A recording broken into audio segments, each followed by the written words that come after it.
দেশের স্বনামধন্য group of company Ahsan group লিমিটেডের পক্ষ থেকে চাঁদপুরের মতলব উত্তর উপজেলার 25টি মাদ্রাসা এতিমদের মাঝে প্রায় 4,500 শীত বস্ত্র বিতরণ করা হয়েছে। বিস্তারিত দেখুন মতলব উত্তর থেকে জাকির হোসেন বাদশার তথ্যচিত্রে।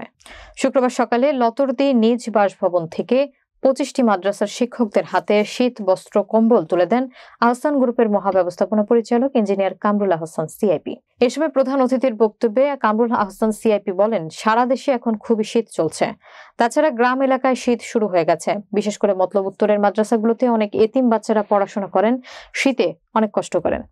ছাত্ররা বিল্ডিং এর ফ্লোরে ঘুমিয়ে থাকে, তারা শীতকালে অনেক কষ্ট করে। এজন্যই মাদ্রাসার যারা এতিম রয়েছেন তাদের মাঝে কম্বল বিতরণ করলাম। এই বিতরণ কার্যক্রম অব্যাহত থাকবে, প্রতি বছরে বিতরণ করার চেষ্টা করব। তিনি আরো বলেন, যে যত বেশি দান করবে সে তত বেশি আল্লাহর দিদার লাভ করবে।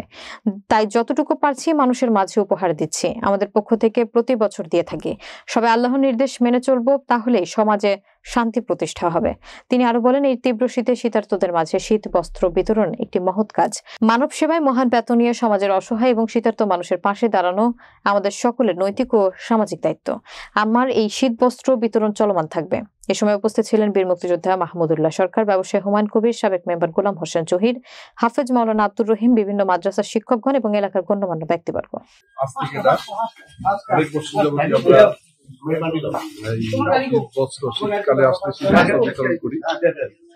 সবসময় আমরা আসলে এলাকা ভিত্তিতে জনগণ থেকে বেশি দিতাম।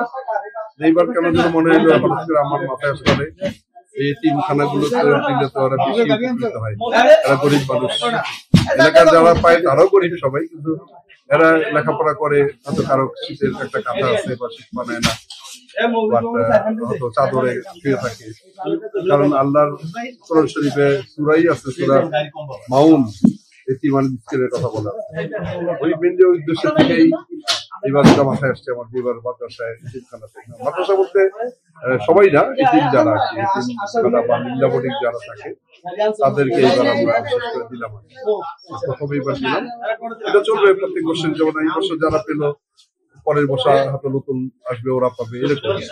শীতের কাপড়টার প্রত্যেক বছর নতুন নতুন দিতে হয় না, একটা কম 4-5 বছর তো এমনি যায়। রিপিট না হইলে ভালো হয়, যাতে পরের বছর আরেক নতুন আসবে,